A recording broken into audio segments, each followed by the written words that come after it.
Hi, my name is Rachel Rosenberger, and I am a homeschooling mom of 7 children, soon to be 8. And we have been on this homeschooling journey since 2011.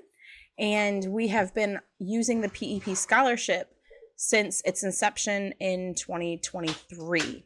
So I have quite a bit of experience with filing reimbursements and following Facebook and all the messenger groups and everything. I'm realizing that seems to be a big problem with the PEP scholarship community, is that people do not understand exactly how to do the reimbursements, what they're looking for. So that's what we're going to talk about today. So if you check out my screen, you can see that I've created this Florida PEP scholarship, the reimbursement basics. And so we're going to go through this real quick, and we're just going to talk about it. So a lot of people are like, where do I even start? So I would say to start, read the current purchasing guide.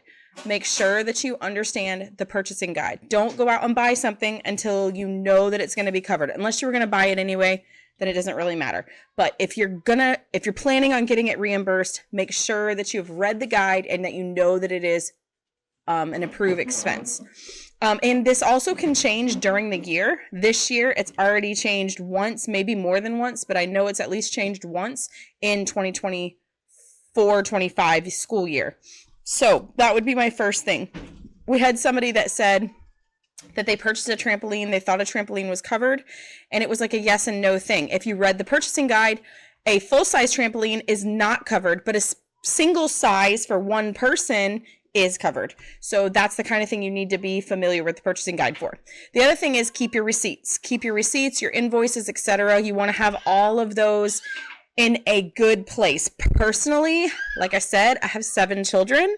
So that being said, I immediately will scan it into my computer, and I have a great way of organizing it, and it works for me very well. I am going to do another video on how to keep that well organized digitally.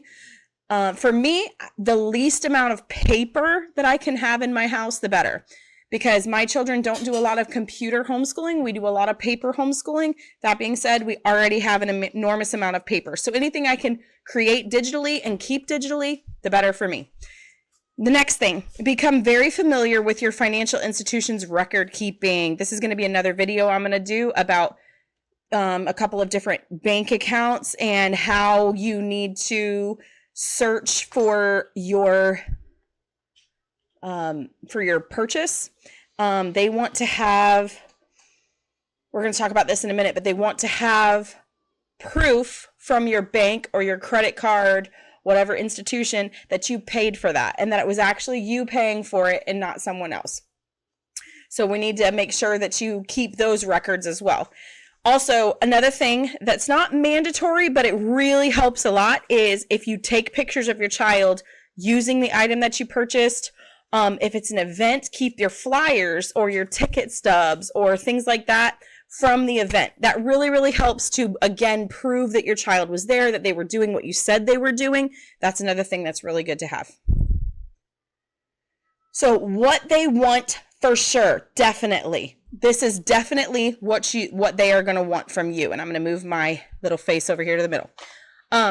Receipt proof. Okay, they want to see a receipt proving that you bought it. Okay, so the receipt side is you have to have these. It has to show your purchase date. I'm going to say January 1st. So let's say I purchased. Recently we purchased those galvanized tubs that are out. I say tubs. They're galvanized raised bed gardens. Okay. So on the purchase, we purchased it on Amazon. So I went onto orders, and when it pulls up your orders, there's a place to say view the invoice. And so I clicked view the invoice. It has to show on the invoice, whatever kind of invoice you have, the purchase date. I'm going to say January 1st. That wasn't it, but whatever. Purchase date, the item purchased. Okay. So it says galvanized, blah, blah, blah, blah. Amount of the purchase. I think it was like $50 or something. So it'll say the amount that it was purchased for. next to it, but they also will reimburse you for the shipping and the tax. So make sure that you have that total number at the bottom also. If you bought like 6 things and only one of them is reimbursable, you're out of luck because they're not going to pay the shipping for everything. But so the amount of purchase, the payment method, how did you pay for it? Did you pay for it with a credit card? It needs to show the last 4 digits of that credit card account number. Did you pay for it with a debit card? It needs to show that. Cash purchases are not allowed. Good thing to know. It has to go through a bank because, like I said, we're going to talk about it in a second. They want to see the receipt end, but they also want to see the bank end. They want you to prove it on both ends that you actually paid for it. So we went through payment method, provider name. So on my invoice, it's going to say Amazon. And since Amazon has a bunch of companies that sell through their platform, it'll also tell the little company that it went through. So this can also be an individual. Let's say that Mrs. Shepherd is teaching horseback riding lessons, and you get an invoice from Mrs. Shepherd. It's going to want the same thing. It's going to show the purchase date. It might be the dates that your child took the lessons, okay? Or maybe the date that you paid her for all the lessons previously. It's going to say the purchase date. It's going to show what it was for. It was for horseback riding lessons, right? The amount of the purchase, so how much was each lesson, with a total at the bottom. How did you pay her? Again, cash is not accepted. So did you pay her with a credit card? You know, that's what you need to have on there. Provider name. So she needs to have her name or her company name on that invoice. And if it's a personal thing, I would make sure that she physically signs it for you. So that's the receipt side. The bank side, you need to have from your bank or your credit card, whatever the payment institution is, you need to have show, and it can, if it's your bank statement, it can just be the one line from your bank statement, but it needs to show, again, the purchase date, the payment amount, how much you paid them, the provider name. Again, this can be a store, an individual, a company, whether it's Amazon or it's Miss Shepherd. You need to show the provider name and also the account number. So the account numbers need to match the last 4 of your credit card or your debit card or even a check. They have those account numbers or whatever need to match up. So that's the bank proof that they're going to ask you for. Okay, so what they might also want, and again, this is why you need to read the purchasing guide, because there's some products that they want you to have this educational benefit form. I will have it linked in the description where you can find that educational benefit form. The educational benefit form, it needs to have the student name on it, which is the paper's really self-explanatory, so don't freak out about it. Like, you homeschool, you can do this. It's not a big deal. Just fill it out the best that you can. You can always go back and appeal it and redo it if you need to. But anyway, it's going to ask for your student's name. It's going to ask for your student ID, which I will help you find in a minute. It's going to ask you for the item you purchased. It can be more than one item if you're doing like a receipt that, for instance, when we did the garden thing, I had the galvanized raised bed, but I also had the dirt and the like some amendments to the soil, and all of those were on the same receipt. So I went ahead and put all of those on that receipt. So when for the educational benefit form, which we can have a whole nother video about that, I put this, and this, and in italics, I put part of an ongoing garden project. Okay, and then they want the specific educational benefit of the item that is listed. So how is this helping your children? Just in general, how is this educational? Is it supplemental to a curriculum that you already have going on?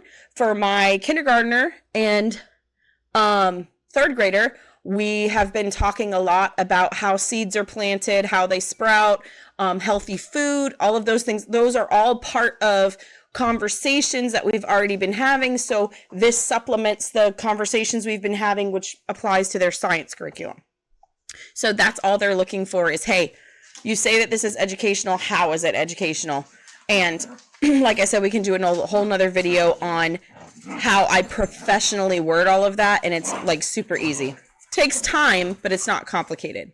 Okay. And then sometimes they want you to ask for a pre-authorization before you even buy the product. So let's say, for instance, one of them that I know off the top of my head that you have to have pre-authorization for is if you're going to some kind of a function that's out of state, so out of the state of Florida. So let's say that your daughter is doing a dance competition and it is in Alaska. I'm just going to say something crazy. Alaska. Let's say that your daughter's doing a dance competition. It's in Alaska. They will pay for her competition fees, and they will pay for, you know, they're not going to pay for your hotel room and that kind of stuff, but they will pay for the competition fees. They will pay for her uniform. They will pay for stuff, but you need to get that pre-authorized before you go and do that because it's outside of the state of Florida. So that being said, you would have to fill out this pre-authorization form. Let's say that you're going in June and it's now March. So I'm going to go ahead and fill it out now, and I'm going to say, we're going to have this and I'll give the date and everything. So this is not actually a form. It's actually part of the website itself. So unlike the educational benefit form, you can fill out the form and just have it saved on your computer and then submit it. This is like a totally separate, it's part of the program. It's already in. So you need to have your student name.